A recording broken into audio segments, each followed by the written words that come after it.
Hello guys, நம்ம கார்த்திக் கதையில April 4 என்ன நடக்க போகுது அப்படிங்கிறத பத்தி தாங்க இந்த வீடியோல இப்ப நம்ம பார்க்க போறோம்.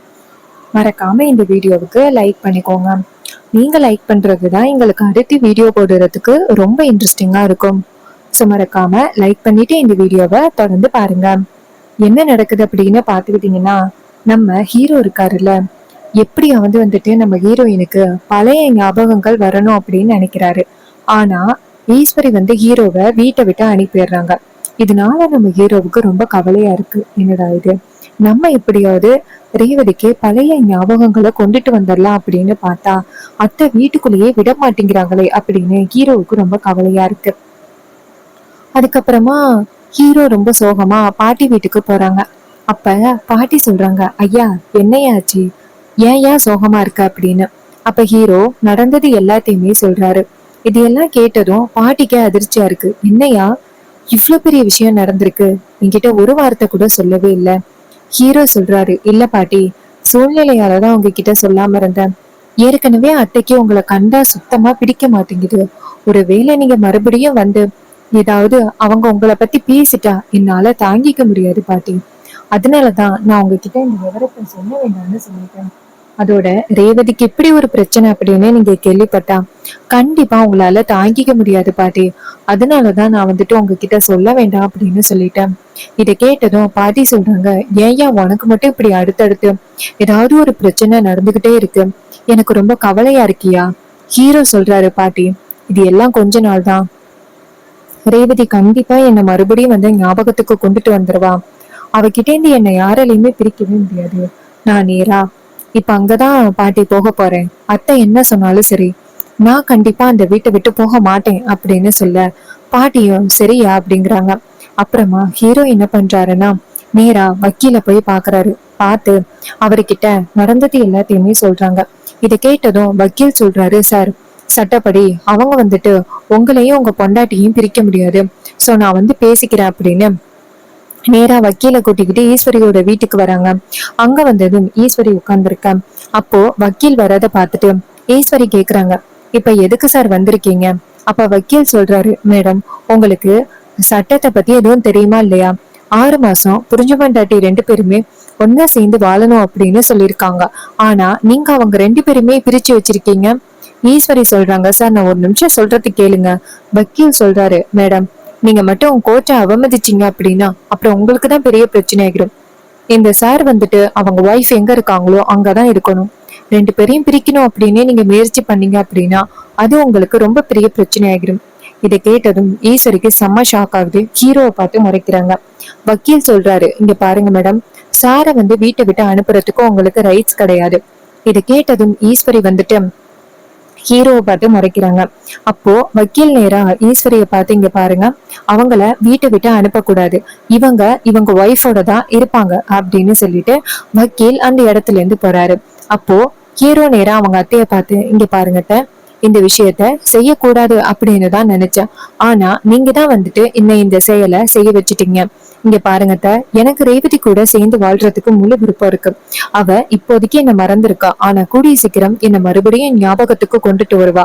அப்படி அவளுக்கு மறுபடியும் நான் ஞாபகத்தை கொண்டுட்டு வரணும் அப்படின்னா நான் அவ கூட இருந்தா மட்டும்தான் அவளுக்கு பழைய ஞாபகங்கள் வரும். அவளுக்கு 3 வருஷ வாழ்க்கையே ஞாபகம் இல்லாம போயிருக்கு. அது எவ்வளவு பெரிய விஷயம் தெரியுமா. ஆனா நீங்க அதை பெரிய விஷயமா எடுத்துக்காம பேசுறீங்க. இங்க பாருங்க, என் ஒய்ஃபுக்கு சீக்கிரம் ஞாபகம் வரணும், அதுக்கு நான் அவ கூட இருந்தா மட்டும்தான் நடக்கும். இங்க பாருங்க கவலைப்படாதீங்க. என்னை பொறுத்த வரைக்கும் ரேவதிக்கு என்னால எந்தவித ஆபத்தும் வராது. அவளுக்கு பழைய ஞாபகங்களை அமைதியான முறையில கொண்டுட்டு வர வேண்டியது என் பொறுப்பு. நீங்க தயவு செஞ்சு இது பெரிய பிரச்சனை ஆக்கிறாதீங்க அப்படின்னு சொல்லிட்டு ஹீரோ ரூமுக்குள்ள போறாரு. இத பார்த்ததும் வில்லி செம்ம டென்ஷன் ஆகி அவங்க அக்காவை பார்த்து, அக்கா பாத்தியாக்கா அவனுக்கு திமுற, நீ வீட்டை விட்டு போ அப்படின்னு சொன்னதோட அவன் நேரா வக்கீல் கூட்டிட்டு எப்படி சட்டப்படி பேசிட்டான் பாத்தியா. இங்க பாரு, இப்போதைக்கு ரேவதி நம்ம பேச்சு கேட்டுக்கிட்டு இருக்கா. அவ எப்ப நம்ம பேச்சு கேக்குறாளோ அப்பவே இந்த விவாகரத்தை ஃபைனல் பண்ணிடணும். நீ சீக்கிரம் வக்கீல பார்த்து உன் பொண்ணுக்கு அந்த டிரைவர் பைய கூட வாழ விருப்பம் இல்லை அப்படின்னு முடிவு பண்ணு. ஈஸ்வரி சொல்றாங்க, இங்க பாருடி, அவளுக்கு இன்னும் கல்யாணம் ஆன விஷயமே தெரியாது.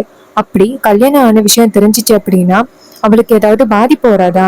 அதுக்கு வில்லி சொல்றாங்க, அக்கா அப்படி பார்த்தேன் அப்படின்னா இந்த டிரைவர் பயலால இன்னும் பிரச்சனை அதிகமாகிறதுக்கு வாய்ப்பு இருக்குக்கா.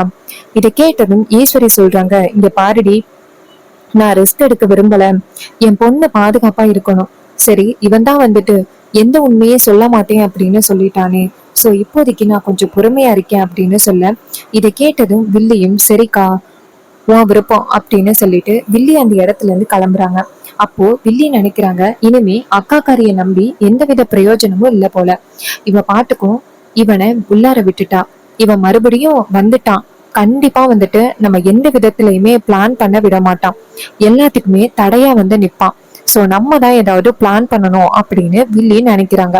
ஹீரோ நேரா ரூமுக்கு போனதோட அங்க இருக்கிற நம்ம ஹீரோயின் வந்துட்டு ஹீரோவை பார்த்துட்டு, யார் நீ, எதுக்கு ரூமுக்குள்ள வந்திருக்க அப்படின்னு கேக்குறாங்க. அப்ப ஹீரோ சொல்றாரு, ரேவதி, நான் உன்னோட ஃப்ரெண்டு தான். அப்ப ஹீரோயின் வந்துட்டு அவர் நம்ம ஹீரோவை பார்த்ததும் கொஞ்சம் அப்படியே ஸ்டக் ஆகி நிக்கிறாங்க. எங்கேயோ பார்த்த முகம் மாதிரி ஞாபகம் வருது. அப்ப ஹீரோயினுக்கு லைட்டா மயக்கம் வருது. இத பார்த்ததும் நம்ம ஹீரோ ஓடி போய் ஹீரோயினை தாங்கி பிடிச்சு உட்கார வைக்கிறாங்க. அப்போ ஈஸ்வரி அந்த இடத்துக்கு வந்துட்டு, ஐயோ என் பொண்ணுக்கு என்னாச்சு அப்படின்னு பாக்குறாங்க. ஹீரோ சொல்றாரு, ஒண்ணு இல்லத்த, லைட்டா ஒரு மயக்கம் தான். ஈஸ்வரி சொல்றாங்க, நான் அப்பவே சொன்னேன், நீ வீட்டுக்குள்ள தேவையில்லாம வராத, உன்னால என் பொண்ணுக்கு பிரச்சனை வரதுக்கு வாய்ப்புகள் இருக்கு அப்படின்னு சொன்னேன். ஆனா நீ கொஞ்சமாவது கேட்டியா? இப்போ என் பொண்ணு உன்னால மயக்கம் மட்டும் விழுந்துட்டா, அவளுக்கு அடுத்து என்ன நடக்குமோ தெரியல. ஹீரோ சொல்றாரு, இங்க பாருங்க, ரேவதி என்னால எந்த விதத்திலயும் பாதிப்பு அடைய மாட்டா, தயவு செஞ்சு என்ன நம்புங்க.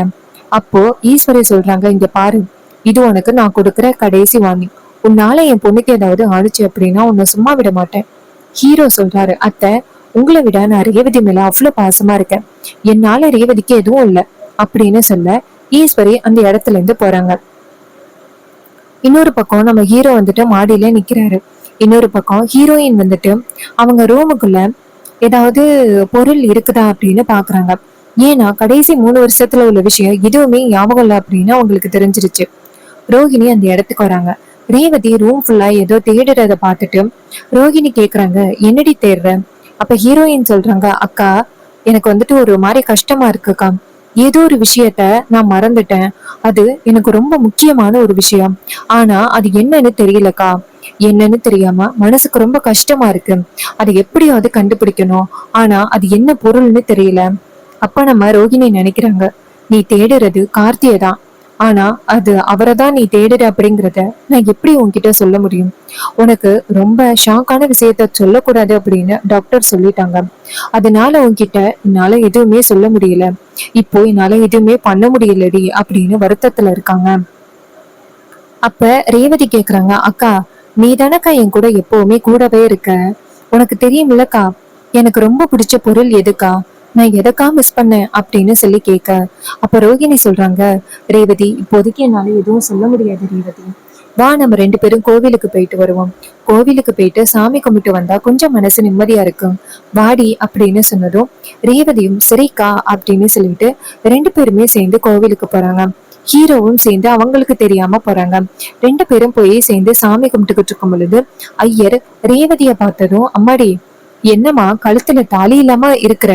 இது கேட்டதும் ரேவதிக்கு ஷாக் ஆகுது. ரேவதி ஐயரை பார்த்து, என்ன ஐயரை சொல்றீங்க, எனக்கு கல்யாணம் ஆகிருச்சா? ஐயர் சொல்றாரு, ஆமாமா, உனக்கு கல்யாணம் ஆகி 1 வருஷம் ஆகுது, உன் புருஷன் உன்னை தங்க மாதிரி தாங்கினானே, எங்கம்மாவன் அப்படின்னு. இதை கேட்டதும் நம்ம ஹீரோயினுக்கு செம ஷாக்கு. அவங்க அக்காவை பார்த்து, அக்கா என்னக்கா இது, இவர் எனக்கு கல்யாணம் ஆகிருச்சுன்னு சொல்றாரு, ஆனா அந்த விஷயத்த பத்தி நீங்க யாரும் என்கிட்ட எதுவுமே சொல்லவே இல்லை, என்னை சுத்தி என்னக்கா நடக்குது, எனக்கு ஒண்ணுமே புரியல, சொல்லுக்கா, உண்மையாவே எனக்கு கல்யாணம் ஆகிருச்சா அப்படின்னு கேக்குறாங்க. இதை கேட்டதும் நம்ம ரோகிணி சொல்றாங்க, இங்க பாரு ரேவதி, இந்த விஷயத்த பத்தி சொன்னா உனக்கு பாதிப்பு வரும் அப்படின்னு டாக்டர் சொல்லியிருந்தாங்க, அதனாலதான் அந்த விஷயத்த பத்தி உன்கிட்ட சொல்லாம இருக்கோம். இங்க பாரு ரேவதி, உனக்கு கல்யாணம் ஆகிருச்சு. இதை கேட்டதும் ரேவதி அதிர்ச்சி ஆகுறாங்க. ஏண்டி எனக்கு கல்யாணம் ஆன விஷயத்த மறந்தீங்க, ஏண்டி மறைச்சிங்க அப்படின்னு. அதுக்கு ரோகிணி சொல்றாங்க, இங்க பாரு, எல்லாமே டாக்டர் சொன்னதுனாலதான் மறைச்சோம். இதை கேட்டதும் ரேவதிக்கு செம்ம ஷாக்கிங்கா இருக்கு. ரேவதி கேக்குறாங்க, சரி என்னோட ஹஸ்பண்ட் எங்க? ரோகிணி சொல்றாங்க, ரேவதி, இப்போதைக்கு இந்த விஷயத்த பத்தி எதுவும் சொல்ல முடியாதுரி. அதுக்கு ரேவதி சொல்றாங்க, இல்ல எனக்கு இப்பவே தெரிஞ்சே ஆகணும். என்னோட ஹஸ்பண்ட் யாரு, எனக்கு இவ்வளவு பெரிய பிரச்சனை நடந்திருக்கு, ஆனா அவரு எனக்கு பக்கபலமா இருக்காம அவரு எங்க போனாரு? அப்ப ரோஹிணி நினைக்கிறாங்க, இங்க பாருடி, எப்பவுமே உன் கூட தாண்டி இருக்காரு, ஆனா அம்மா தான் அவரை வீட்டை விட்டு அனுப்பிட்டாங்க அப்படின்னு. அப்போ நம்ம ரேவதி சொல்றாங்க, இங்க பாருடி, என் புருஷன் யாரு, ஏன் இந்த மாதிரி நேரத்துல என்னை விட்டுட்டு போனாரு அப்படின்னு. அப்ப ரோஹிணி வந்துட்டு, இங்க பாருடி, நீ இவ்வளவு கேக்குற, இந்த விஷயத்த பத்தி நான் சொன்னேன் அப்படின்னா கண்டிப்பா அம்மா என்ன சும்மா விட மாட்டாங்க. இருந்தாலும் இந்த விஷயத்த பத்தி உன்கிட்ட சொல்றேன் அப்படின்னு நேரா போட்டோ எடுத்து காமிக்கிறாங்க. அதுல நம்ம ஹீரோவோட போட்டோவை பார்த்ததும் ரேவதிக்கு பழைய ஞாபகங்கள் எல்லாமே வந்துருச்சு. அது எல்லாம் பார்த்ததும் ரேவதிக்கு செம்ம ஷாக்கிங் ஆயிட்டு. அப்ப ரேவதி சொல்றாங்க, எனக்கு இப்பதாண்டி எல்லாமே ஞாபகம் வருது. எனக்கும் அவருக்கும் கல்யாணம் ஆகிருச்சு. நான் அவருக்காக பைக் வாங்க போகும் பொழுதுதான் எனக்கு இப்படி ஆகிருச்சு. நான் அவர் மேல எவ்வளவு பாசமா இருந்திருப்பேன். அவருக்காக நான் பைக் வாங்க போயிருக்கேன். இது எல்லாத்தையுமே நான் மறந்துட்டு எப்படி இருந்தேன் அப்படின்னு. அதுக்கு ரோகிணி சொல்றாங்க, இங்க பாரு ரேவதி, உனக்கு வந்துட்டு பெரிய விபத்தாகிருச்சு. அதனால உனக்கு பழைய ஞாபகங்கள் எல்லாமே மறந்துருச்சு. சோ அதனால டாக்டர் வந்துட்டு இப்போதைக்கு எந்த விஷயத்தையும் ஞாபகப்படுத்த கூடாது அப்படின்னு சொன்னாரு. அதனாலதான் இந்த விஷயம் எதுவுமே உன்கிட்ட ஞாபகப்படுத்தாம இருந்திருந்தோம். ஆனா இந்த அளவுக்கு நீ சாதாரணமா கேட்ப அப்படின்னு நாங்க எதிர்பார்க்கல. டாக்டர் சொன்னதை வச்சு நாங்க பயந்துட்டோம். அதனால தாண்டி நான் உங்ககிட்ட இந்த விஷயத்த சொல்லாம இருந்தோம். இதை கேட்டதும் ரேவதி சொல்றாங்க, இங்க பாருக்கா, என் மேல அவர் எவ்வளவு பாசத்துல இருந்திருப்பாரு, நானும் எந்த அளவுக்கு பாசத்துல இருந்திருப்பேன். அதனாலதான் அவருக்கு இதெல்லாம் வாங்கி கொடுக்கணும் அப்படின்னு ஆசைப்பட்டிருக்கேன்.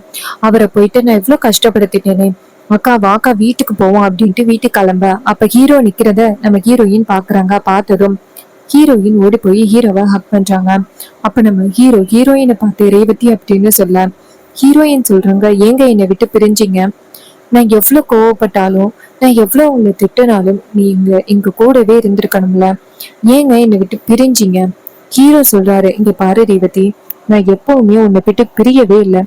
நான் எப்பவுமே உனக்கு வந்துட்டு துணையாதான் இருக்கேன்.